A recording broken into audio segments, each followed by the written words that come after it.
Danger!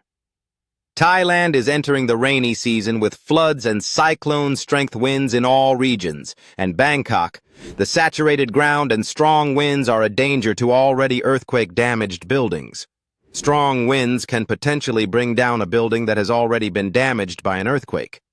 An earthquake can weaken a structure by causing cracks in the foundation, walls, or support beams, compromising its overall stability. If strong winds follow, they can exert additional forces on the already weakened structure, such as lateral pressure or uplift on the roof, which could exceed the building's reduced capacity to resist. Saturated ground may also weaken a building's foundations. The likelihood depends on several factors: the extent of the earthquake damage, e.g. minor cracks versus major structural failure, the building's design, e.g. materials, height, and wind resistance, and the wind speed and direction.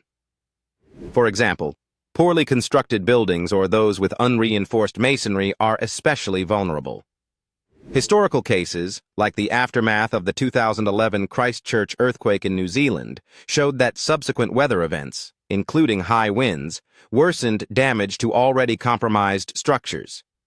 That said, an undamaged, well-designed building typically withstands strong winds within its engineered limits. It's the combination of prior seismic damage and wind forces that creates the risk.